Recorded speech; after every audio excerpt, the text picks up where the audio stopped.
Quelle direction de merde. Quelle direction de merde. Le Barça est ouvert à vendre Casado, flic mis sur Frenkie de Jong. En espérant que l'information est fausse, mais Casado ne bougera pas du club. Casado ne bougera pas du club. Non mais vous êtes sérieux ou pas les gars? Je vais dire des dingueries hein, mais au nom il est meilleur que plusieurs milieux de terrain. Non, ils sont trop forts. Ça s'arrête pas que à Casado hein. Christensen, qui a montré de bonnes choses. Firmine. Mais les gars, déjà Casado, il est bien meilleur que Bernal, pour commencer. Donc pourquoi Bernal, il est pas sur la liste des transferts? Actuellement, il est meilleur que Gavi, même si Gavi, je le porte dans mon cœur. Il est meilleur que Gavi. Et au nom qu'il n'y a pas un monde d'écart de ouf entre lui et De Jong. Je le jure. Au nom que De Jong, demain, il se blesse, je vous assure qu'il fait le boulot. Maintenant, parlons de Christensen. La direction n'a pas compris notre message. Hein. Donc si Christensen est vendu, qu'est-ce qui nous reste en défense centrale? Araujo, Cubarsí, Inigo, Eric Garcia qui joue à droite? Revenir au 1 pour 1, c'est bien, mais il faut trouver une autre solution. Parce que tu peux pas revenir au 1 pour 1 et t'affaiblir dans l'effectif. Ça n'a aucun sens. Il y a des joueurs avant de siffler qui se blessaient énormément. Christensen, j'en suis sûr et certain que c'est l'année de la rédemption. Il va montrer qu'il va pas se blesser cette année, il va être bon. Donc, si la direction veut le faire partir, gare à eux. Mais moi, je vous le dis, hein, s'il part, on aura des gros problèmes. Déjà qu'on en a défensivement. Ça se voit tellement que c'est Casado qui va en faire les frais. Barcelone a informé Casado qu'ils écouteraient les offres pour lui cet été. Le club a besoin d'une grosse vente pour retourner au 1 pour 1. Il y a quelques mois, Barcelone était prêt à offrir à Marc Casado une prolongation de contrat, mais la situation a changé. Le club considère maintenant qu'ils ont trop de milieux de terrain et qu'ils seraient prêts à le vendre cet été. Bien que Barcelone soit ouvert à la vente, Marc Casado, lui, n'a pas l'intention de quitter le club pour le moment, mais la situation pourrait changer en janvier s'il n'obtient pas suffisamment de temps de jeu. Esport nous dit également que Fermin, Casado et Christiansen sont toutes des options pour quitter le FC Barcelone cet été. On a bien lu la même chose. Fermin, Casado, Christiansen, c'est exactement ceux qu'il faut pas lâcher. Christiansen, c'est vrai qu'il lui reste un an de contrat. C'est vrai qu'il se blesse souvent, mais quand tu vois les 2 premiers matchs de pré-saison là, il est même titulaire dans notre équipe. Et Fermin Lopez, Casado, non, on peut pas les vendre les gars. Même si encore une fois je comprends que Casado ce soit entre guillemets la cible facile, du fait qu'il y ait beaucoup de joueurs à ce poste-là, etc. Mais il y a une grosse vente à réaliser pour revenir au 1 pour 1. Et encore une fois, on nous avait dit début juillet le retour au 1 pour 1 je crois. Mais encore une fois c'est un mensonge, on est début août et il y a toujours rien. Dites-moi vous en pensez en commentaire les gars, pas vous abonner, vous êtes des bons, nous on avance. Le Barça va s'en mordre les doigts de cette décision parce que tu vas peut-être vendre l'un de tes plus gros prospects, l'une de tes plus grosses pépites au poste de milieu de terrain avec Marc Casado pour pouvoir inscrire notamment Marcus Rashford. Parce que tu as besoin de liquidité, l'information venue d'Espagne aujourd'hui elle est claire, le Barça a besoin de liquidité, a besoin d'argent et aujourd'hui Casado ça fait partie des leviers qui peuvent être activés par le Barça pour rentrer cet argent.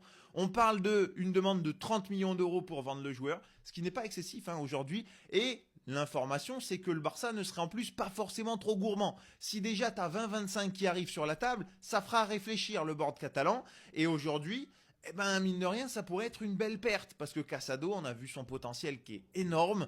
En plus de ça, Flick l'adore, l'a beaucoup fait jouer depuis qu'il est arrivé déjà l'année dernière, même s'il y a eu cette grosse blessure. Mais aujourd'hui, c'est là aussi où tu vois que les finances du Barça, elles sont sur le fil, sur la ligne. C'est compliqué. Rashford, 14 millions de salaire, ça pèse lourd. En plus de ça, t'as pas eu de vente et t'as fait une grosse augmentation de salaire à un Lamine Yamal. Et aujourd'hui, ça pèse lourd dans les finances. Donc t'as besoin d'une vente, t'as besoin de rentrer de l'argent. On va pas se mentir. Aujourd'hui, le Barça pourrait aussi garder Casado et vendre un autre joueur. C'est une possibilité, hein. Mais aujourd'hui, ça fait partie des leviers que le Barça pourrait utiliser parce qu'on va pas se mentir, Casado sur le marché, ça peut faire bouger beaucoup de clubs. Et puis on peut penser, pourquoi pas, un Paris Saint-Germain par exemple. Luis Enrique, c'est totalement son profil. En plus, sorti de la Masia, sorti du Barça, le bon manieur de ballon, etc. Et pour un 30 millions, peut-être même un petit peu moins, pour le PSG, aller chercher un joueur de cette qualité avec ce potentiel-là, ça pourrait être intéressant. Voilà, ça fait partie des clubs potentiellement intéressés pour aller ajouter un milieu de terrain supplémentaire parce qu'on a vu aussi que ça manquait peut-être d'un joueur dans cette rotation. Luis Enrique a tellement bien travaillé l'année dernière que tu as eu quasiment aucun blessé, notamment au milieu.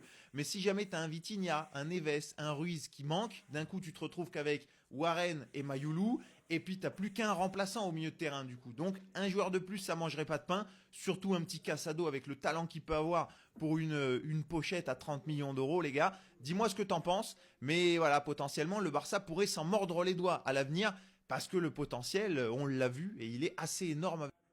C'est officiel, le Barça a perdu la tête. Ils ont complètement perdu la tête. Ce matin, on se réveille et on nous apprend que le Barça a informé Casado qu'il souhaiterait le vendre. Attends.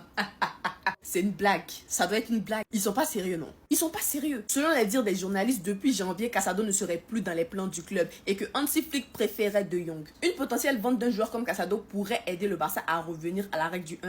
Mais c'est quel genre d'incompétence ça? Je savais que le Barça était incompétent, mais pas jusqu'à ce point. Pas jusqu'à ce point. Quand ils recrutaient des joueurs comme Joan Garcia et Rashford, sachant très bien qu'il y avait un problème de fair play financier, sachant très bien qu'il n'y avait pas de l'espace et qu'il fallait faire des opérations ou même libérer de la place en vendant certains joueurs. Parmi tous les joueurs problématiques qui sont dans le 11, c'est Casado que vous avez vu. Vous n'avez pas vu Araujo qui enchaîne erreur sur erreur qui déçoit tout le monde. Marc-André Ter Stegen qui est censé être notre capitaine, qui ne fait que se foutre de la gueule du club, qui limite joue contre nous en faisant des communiqués qui vont à l'encontre de ce que le club dit. Mais ça m'étonne pas parce que je pense qu'en matière de prise de décision, le Barça est l'un des clubs les plus nuls. Quand il s'agit de prendre les bonnes décisions, ils ne savent pas le faire, mais quand c'est pour prendre les mauvaises décisions, ils sont les premiers. Déjà, décider de vendre Christensen alors que c'est littéralement le défenseur le plus intelligent de notre effectif, ça déjà je comprends pas. Et vouloir mettre sur le marché un joueur comme Casado, qui littéralement la première partie de saison, quand De Jong ne se retrouvait pas, il a porté l'équipe, il s'est sacrifié, il a fait tout le sale boulot, il permettait à Pedri même de se dépasser, qui a bonifié l'équipe par sa vision de jeu, par son talent, qui est un produit de la Masia, qui est made in la Masia. Désolé, mais je peux pas comprendre. Je peux pas comprendre. Ce gars, c'est un vrai 6. C'est notre Kimmich. Avant-hier encore, il a joué en pré-saison. On a vu à quel point il était bon. On a vu à quel point il nous avait manqué. On a vu à quel point il faisait énormément de bien à notre équipe. Et là, vous voulez le vendre. Désolé, mais à mon avis, c'est stupide. À mon avis, c'est stupide. Oui, Casado, il n'est pas aussi fort que De Jong sur le papier. Mais il y a une vision de jeu que Casado t'offre, que De Jong ne t'offre pas. Et vous pouvez ne pas être d'accord avec moi, mais c'est mon avis. C'est carrément le 6 le plus constant qu'on a. Celui qui fait énormément de bien à la récupération de balles. Qui est limite comme un pitbull qui est partout sur le terrain. Non, mais c'est pas possible en fait. En tout cas, arrangez-vous comme vous voulez pour enregistrer vos joueurs. Mais ne touchez pas à Casado. C'est tout ce que moi je demande. S'en fout quoi. Bref, Vizca el Barça.